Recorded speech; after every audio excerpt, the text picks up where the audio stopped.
Pastor Timothy రాజు గారి ప్రార్థన ద్వారా ఈ కార్యక్రమాన్ని మనం ప్రారంభించుకుందాం.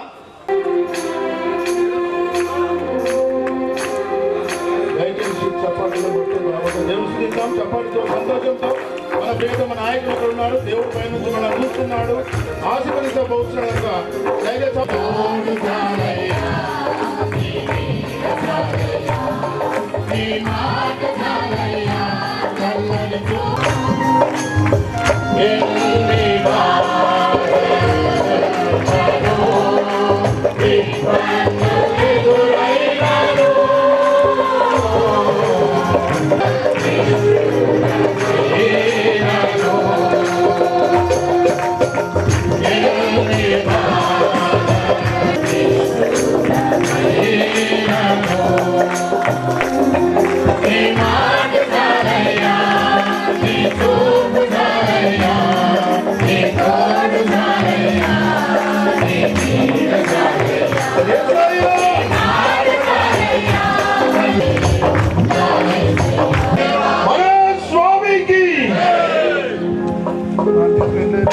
థ్యాంక్ యూ బ్రదర్, చాలా త్వరగా ముగించారు.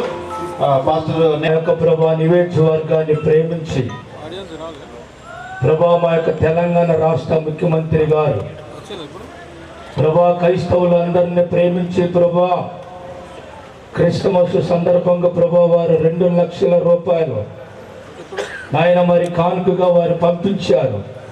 ఆ సందర్భంలో ప్రభా ఈ దినమున ప్రభా మరి మా యొక్క నియోజకవర్గ ఎమ్మెల్యే గారు సురేష్ నాయక్ గారిని బట్టి మీకు స్తోత్రం నాయన. వచ్చిన నాయకులందరిని బట్టి మీకు వందనాలు తెలియజేస్తూ ఉన్నాం.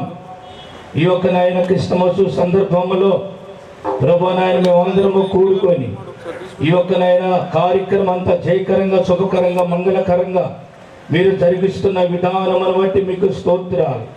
మా యొక్క ఎమ్మెల్యే గారిని ప్రభా మీరు అంచెలుగా మీరు ఆశీర్వదించండి. ఈ 2025 సంవత్సరము అంతము వరకు ప్రభా వారిని, వారి కుటుంబాన్ని, పరిపాలన ప్రభా మీరు దీవించమని ప్రార్థిస్తూ ఉన్నాం. వారి తలంపులన్నిటిని ప్రభా మీరు సఫలకృతపరచమని ప్రార్థన చేస్తూ ఉన్నాం.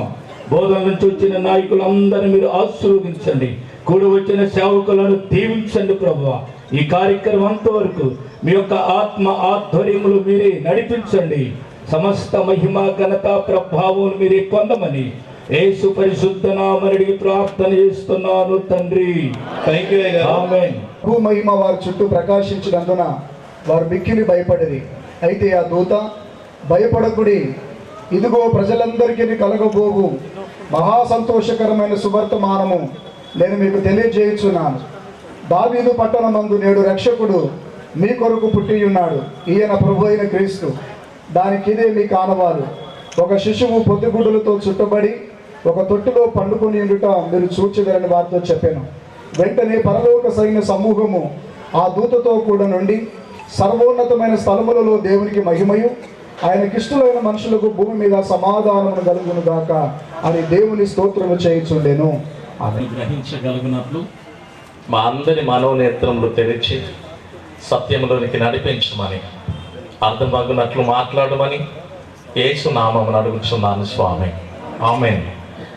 తండ్రి యొక్కయు, కుమారుని యొక్కయు, పరిశుద్ధాత్మ యొక్క నామమున చేరవచ్చిన ఎమ్మెల్యే గారితో పాటు ఈ నియోజకవర్గ అధికారులందరికీ, పాస్టర్స్ అసోసియేషన్ వారందరికీ, సంఘముల వారికి నేను ప్రభు పేరట శుభములు తెలియజేస్తూ ఉన్నాను.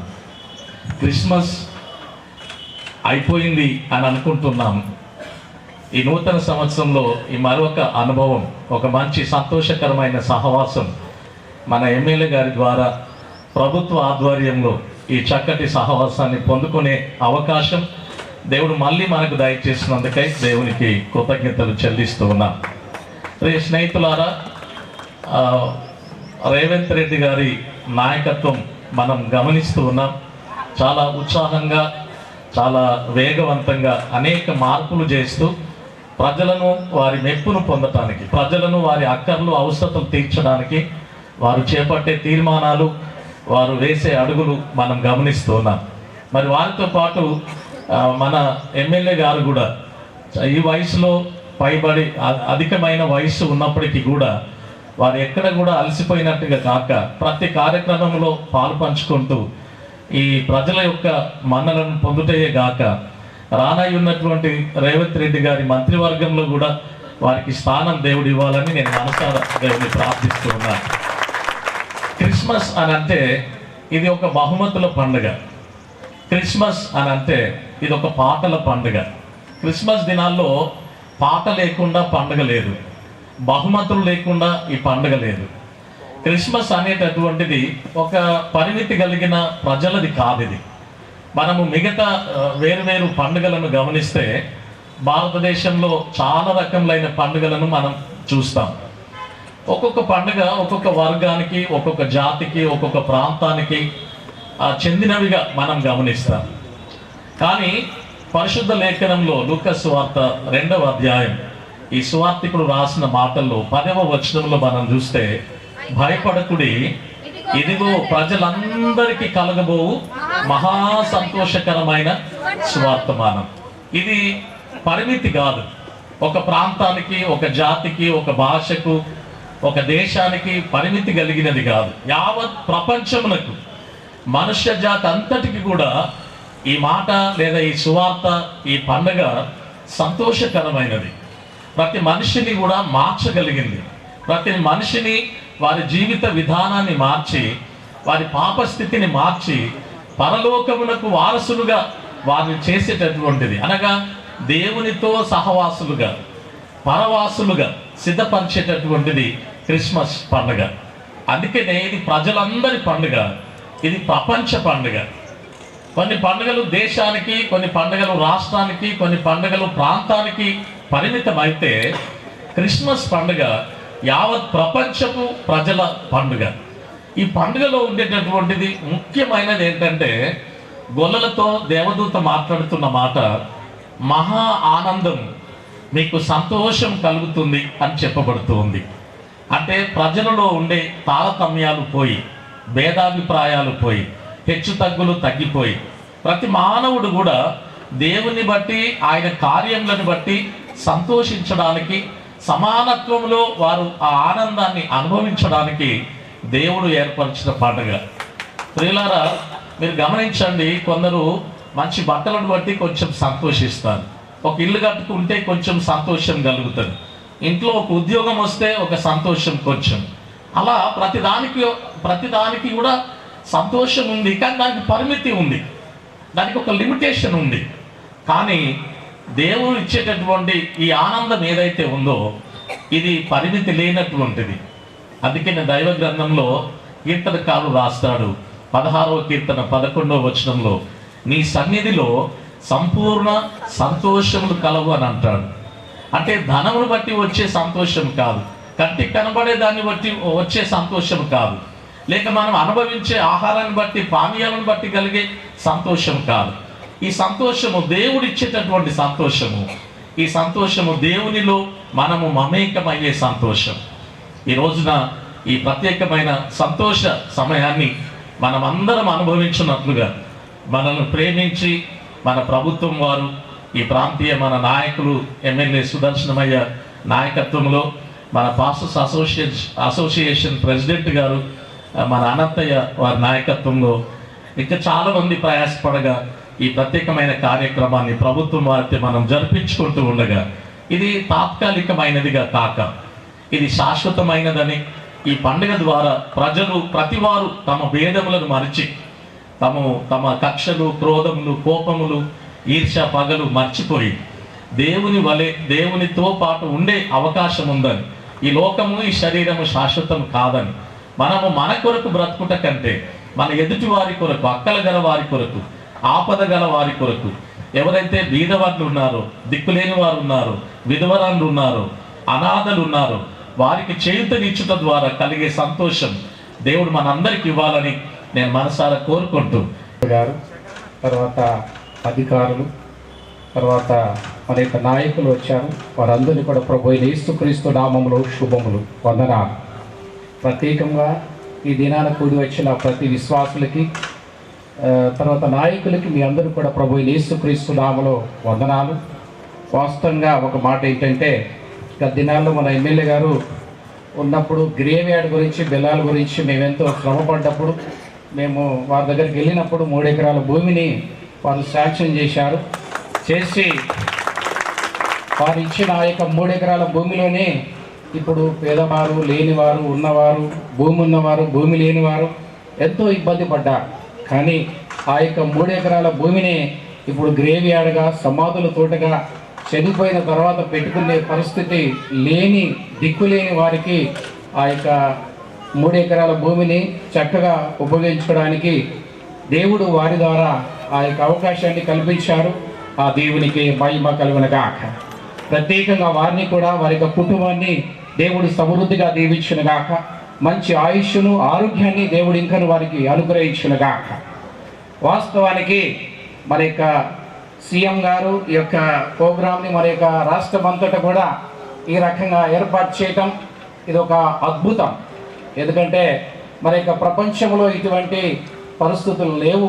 కానీ మన యొక్క రాష్ట్రంలో ప్రత్యేకంగా క్రిస్మస్ గురించి ఈ యొక్క వేడుకలు చేసుకోవడానికి గవర్నమెంట్ ప్రోగ్రామ్ చేస్తానికి దేవుడు వారికి ఇచ్చిన మంచి మనసును బట్టి కూడా దేవునికి వందనాలు చెల్లిస్తాం. గట్టిగా చప్పట్లు కొట్టి ప్రభుని గణపరచుదాం. తర్వాత మన యొక్క ఎమ్మెల్యే గారికి కూడా మంత్రివర్గం పోస్టు ఈ సంవత్సరము రావాలని మనమంతా ప్రార్థన చేసి ప్రభుని స్తుతిద్దాం. చప్పట్లు కొట్టి దేవుని గణపరచుదాం. దేవుడు వారికి ఈ సంవత్సరం తప్పక అనుగ్రహించినాడు. దేవునికి మహిమ కలుగునుగాక. వాస్తవానికి మన యొక్క నియోజకవర్గంలో ఎన్నో విధాలుగా మన యొక్క క్రైస్తవ సహోదరులకి సహకారిగా ఉంటున్నారు. వారిని వారి యొక్క కుటుంబాన్ని సమృద్ధిగా ప్రభు దీవించునుగాక. ఆమేన్. ఆమేన్. మన సాంప్రదాయాల ప్రకారం కానీ నా అధికారులు కానీ చైర్మన్ కానీ ఇక్కడ వచ్చేసిన పెద్దలకు మన ముఖ్యమంత్రి గారు రేవంత్ రెడ్డి గారు ఏదైతే మనం క్రిస్మస్ చేసుకుంటామో ఆ రోజు ఘనంగా ఉత్సవాలు జరుపుకోవాలన్న ఉద్దేశంతో 2 లక్షలు ఇచ్చారు. వారికి అభినందనలు చెప్తూ బోధన కాన్స్టిట్యూన్సీ ప్రజల తరఫు నుంచి మా క్రిస్మస్ సోదరుల తరఫు నుంచి అదేవిధంగా ఇక్కడంతా నేను ఎమ్మెల్యేగా ఉన్నాను కానీ మినిస్టర్గా ఉన్నాను కానీ ఇదంతా డెవలప్ చేసుకున్నాం. గత 10 సంవత్సరాల్లో ఏది కాలేదని చెప్తా ఉన్నారు. అవన్నీ గమనిద్దాం. మన అందరం కేవలం మనం పూజలు చేసుకోవడానికి కానీ గ్రేవ్ యార్డ్స్ కానీ స్కూల్స్ కానీ అడుగుతున్నాం. అంతకంటే ఎక్కువ అడుగుతలేదు. మినిమం మనకు కావలసిన మినిమం అడుగుతా ఉన్నాం. తప్పనిసరిగా ఒకటి చేసుకుందాం. మరి గ్రేవ్ యార్డ్ గురించి చెప్పారు. తప్పనిసరిగా అది ఇటు సైడా ఈడ వెళ్ళాలి దగ్గర తప్పనిసరిగా హ్యాండ్ ఓవర్ కాదు. ఇంకా హ్యాండ్ ఓవర్ కాలేదా? సరే ముందు మనము ఇబ్బంది కాకుండా చేసుకోండి. మన గ్రేవ్ యార్డ్కి ఎవరు రారు. కంపౌండ్ వాళ్ళ తర్వాత సెకండ్ మీరందరూ మనం బయట మ్యారేజ్ చేసుకునే బదులు పెళ్ళిళ్ళు చేసుకునే బదులు మాకు ఒక చిన్న హాల్ ఇస్తే బాగుంటుందని గతంలో చెప్పారు. ల్యాండ్ అలాట్ చేస్తాం కానీ మరి బహుశా ఇక్కడ ఫ్యాక్టరీ ఇక్కడ కనబడ్డట్టు అయితే పోయింది. మళ్ళీ అయినా అంత లేకుండా హాల్కి ఎంత కావాలో అంత ల్యాండ్ सब कलर सब थोड़ा परसों करो. जितना वो ना उतना 2 एकड़ 3 एकड़ नहीं तो फिर फैक्ट्री स्टार्ट करने के अपने ఎంత మ్యారేజ్ కావాలో అంత దాటిస్తాం.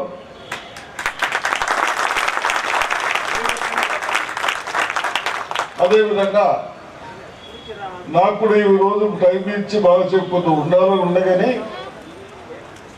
మన ఏఐసిసి ఇన్ఛార్జ్ తెలంగాణ వారు కొన్ని మీటింగ్లు పెట్టి ఈరోజు అనుకోకుండా 12:30 వరకు ఆర్మూర్ వస్తూ ఉంది. కాబట్టి తప్పనిసరిగా అక్కడ పోవాల్సి వస్తుంది. కాబట్టి నేను తొందర చేస్తూ ఉన్నాను. అదేవిధంగా నా తహసీల్దార్లకు కానీ, రెవెన్యూలకు కానీ, పోలీసులకు కానీ ఇక్కడ మనము రైతుల కోరిక మేరకు షుగర్ ఫ్యాక్టరీ స్టార్ట్ చేసుకుంటున్నాం.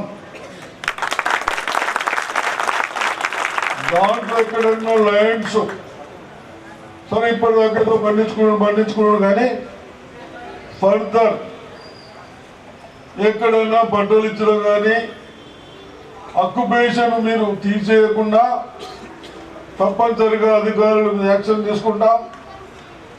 ఇక్కడ ఉన్న వాళ్ళకు ఫ్యాక్టరీ స్టార్ట్ అయితే మనకు కూడా కొద్దిగా కాంబినేషన్ చేయవలసి వస్తుంది. కాబట్టి ఆ విధంగా సహకరించమని కోరుతా ఉన్నాం. అదేవిధంగా మన ప్రభుత్వం వచ్చిన తర్వాత గత ప్రభుత్వాలు చాలా చెప్పారు, ఏమీ చేయలే. మనమందరం చాలా మటుకు భూమి లేని నిరుపేదలం, కేవలం పని చేసుకునే జీవించుకున్నాం. అంతేనా? అంటే మనకు కొందరు బిజినెస్ ఉన్నాయి కానీ అందరికి లేవు కదా. ఓ 5-10% వాళ్ళకు ఉన్నాం, లేవు ఉండొద్దనను. కానీ చదువు వాళ్ళు ఒక వృత్తి చేసుకొని అటువంటిప్పుడు ప్రైవేటు స్కూల్స్కి పోతే మినిమం నెలకు 2,500 రూపాయలు కట్టవలసి వస్తూ ఉంది. కనీసం మనకు 2 పిల్లలు ఉంటా ఉన్నాం, సంవత్సరం 50,000 పడతా ఉన్నాం. అందుకనే మనం ఏం చేశాం, గత సంవత్సరం ఏదైతే నిర్లక్ష్యం చేశారో మన చిన్న వాళ్లకు, మన ఫ్యామిలీ రేపు కాబోయే పిల్లలపైన ఆధారపడి ఉంటుంది. అటువంటి వాళ్ళని చక్కగా చదివించాలి. అంటే వారి సౌకర్యాల కొరకు బాత్రూమ్లకు, టాయిలెట్స్కు 2 కోట్లు ఖర్చు పెట్టాం ఒక్కొక్క కాన్స్టిట్యూషన్ స్కూల్స్. నిన్ననే నేను నవ్వుపేట పోయా, 6th to 10th ఉంది, 300 స్ట్రెంత్ ఉన్నది మగపిల్లలు. అంటే అక్కడ ఒక్కొక్క టీచర్ ఒక్కొక్క సబ్జెక్ట్ టీచర్ అడిగారు. ఎందుకు చెప్తున్నానంటే మీరు అందరు ధైర్యంగా ఉండాలి, గవర్నమెంట్ స్కూల్లో చదివించాలని. 80% మ్యాథ్స్లో అయితే 85% మార్క్స్ వచ్చాయి. నేను రిక్వెస్ట్ చేశాను టీచర్లకు, ఏ సబ్జెక్ట్లో వాళ్లకు మినిమం 75% మార్కులు రావాలి మా చిన్న పిల్లలకి. అందరు ఎక్సెప్ట్ చేశారు. టీచర్లు కూడా నా అక్కలు చెల్లెలు ఉన్నారు, చదువుతున్నారు, మీ పిల్లలని చదివించండి రమ్మని చెప్తే ఎక్సెప్ట్ చేశారు. దాన్ని తప్పనిసరిగా అది అయిన తర్వాత మంచిగా టెక్నికల్లీ తయారైన తర్వాత మనకు ఉద్యోగాలు ఇవ్వడానికి అవకాశాలు ఎంత ఉన్నాం. మన మధ్యలో సిస్టర్స్ కానీ ఇంకోటి కానీ ఈ 1 yearలోనే 55,000 జాబ్స్ ఇచ్చాం. ఎవరికి ఇచ్చాం? మన పిల్లలకి ఇచ్చాం. చిన్న వేళ గ్రూప్ అని కానీ వేరే కానీ చాలా ఇచ్చాం. కాబట్టి ఇవన్నీ చేస్తూ గత ప్రభుత్వం అదేవిధంగా చిన్న వాళ్లకు కనీసం రేషన్ కార్డ్స్, బియ్యం కార్డ్స్, తెల్ల కార్డ్స్ ఇవ్వక ఇచ్చిన 10 సంవత్సరాల్లో ఇవ్వలే. ఇంకో 5 సంవత్సరాలు రావుదామా, మరి పైసలే లేవు. తప్పనిసరిగా వారికి సిద్ధం దొడ్డు బియ్యం ఇస్తే 80-90% మనం అమ్మేస్తున్నాం. మనకేమో 35 రూపీస్ 35 రూపాయలు పడుతుంది, మనమేమో 10-12 రూపాయలు అమ్మేస్తున్నాం. అటు మధ్యవర్తి అటు ఇటు మళ్ళీ 20-30 రూపాయలకు అమ్ముతా ఉంటున్నాం. ఇవన్నీ చూసి మన కొరకు చిన్న వాళ్ళ కొరకు చెంది మధ్యవర్తులు తినేస్తున్నారని దాన్ని ఆలోచించి సన్న బియ్యం ఇస్తాం. ఇవన్నీ చేస్తూ తెల్ల కార్డ్స్ ఇచ్చాం, రేషన్ కార్డు ఇచ్చాం. అదేవిధంగా ఉపాధి హామీ పనిపోతాం. వ్యవసాయం ఉన్న వాళ్ళకైతే చేస్తూ ఉన్నాం, కానీ ఉపాధి హామీ పనిపోయే వాళ్ళకు భూమి లేని నిరుపేదలకు మనము కనీసం వాళ్ళకి సౌకర్యాలు చేయాలని సంవత్సరానికి 12,000 రూపాయలు ఇస్తా ఉన్నాం. అది వస్తాయి, అది కూడా వస్తాయి. ఈ విధంగా అన్ని సెక్షన్స్ స్టార్ట్ పోయి మన ఫ్యాక్టరీ నడిస్తే మనకేదో హోటల్ పెట్టుకున్నా ఇంకోటి పెట్టుకున్నా నడిచేది. ఎందుకు చెప్తున్నారంటే ఇవన్నీ నేను బాగా ఆలోచించాను. ఈజీగా ఇట్లా పనిచేస్తే బాగా మీ ఫ్యూచర్ కొరకు మేమేమున్నది ప్రజాప్రతినిధుల మీరు ఎన్నుకుంటుంటాం, లేకుంటే రెస్ట్ తీసుకుంటాం, అంతేనా? మీరు 10 ఏళ్ళు ఎన్నుకున్నారా? ఏమైంది మరి మీకు? కేసీఆర్ కాదు, ఇక మీ పని అయింది కదా. వాడికి రెస్ట్ ఇప్పుడు ఇచ్చిండ్రయ్యా, మన అందరు పని చేసినాక రెస్ట్ తీసుకుంటాడు. వాడు అబ్బాయిగా వాడు మంచి పోయినాక రెస్ట్ తీసుకోకుండా ఏం చేస్తాడు? మంచి కాకని ముందే రెస్ట్ తీసుకోవాలి ఏముంటే తప్పుడు పరేషాలు అవుతుంది. ఇప్పుడు ఏమున్నది అప్పుడు? అయితే తప్పనిసరిగా మీ అందరికీ ఎక్కడన్నా చిన్న సమస్యలు ఉంటే పరిష్కరించుదాం. ధైర్యంతో ఉండండి.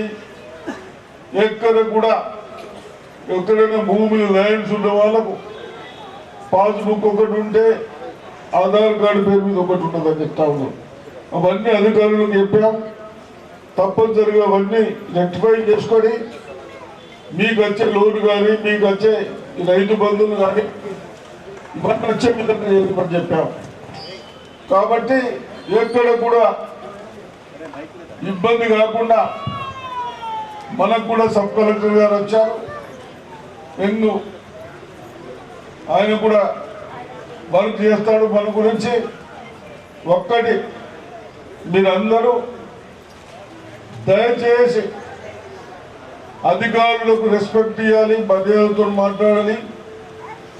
పని చేయనప్పుడు సబ్ కలెక్టర్ ఉన్నాడు, నేనున్నాను, అలా మీద యాక్షన్ తీసుకుంటారు. కానీ కొన్ని సిద్ధాంతాలు నేర్చుకుంటారు. మీరు గట్టిగా మాట్లాడితే నాకేం చేసేది వాళ్ళు అర్థం. ఇవన్నీ నేర్చుకుంటే రేపు ఫ్యూచర్లో బాగుంటుందని చెప్తూ, అదేవిధంగా ఏదేమైనా ఓట్లు వేసేటప్పుడు ఇప్పుడు ఏమైంది, ఇవన్నీ బట్టలు ఎవరు చేసుకుంటున్నాం? మీరు ఓట్లు వేశారు,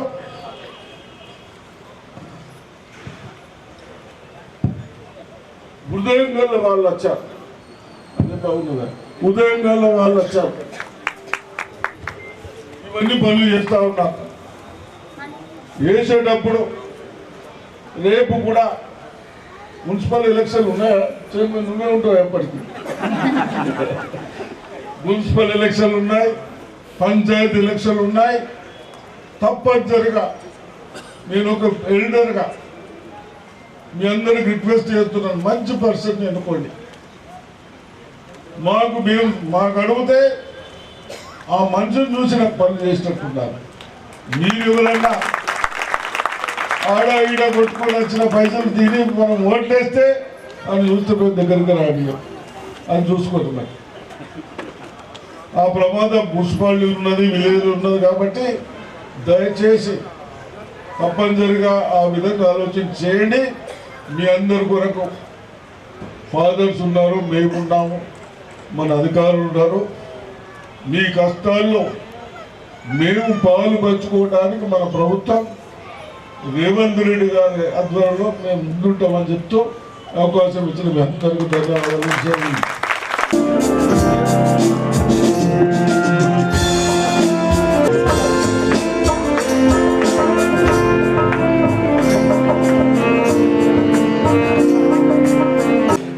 మన చెరుకు పిప్పితో ఇవి తయారు చేస్తే మనం ఫ్యాక్టరీ బంద్ చేసుకుంటే మీ ఇవన్నీ పనులన్నీ బంద్ అయిపోయాయి.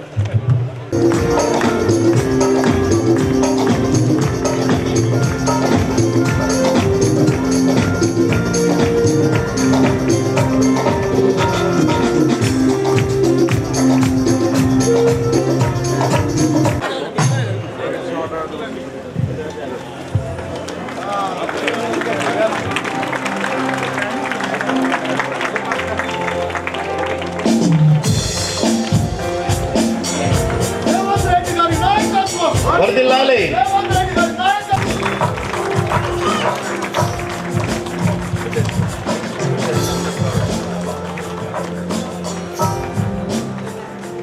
మనందరినీ కూడా ఆదరించి చక్కటి అమూల్యమైనటువంటి సందేశాన్ని ఇచ్చారు.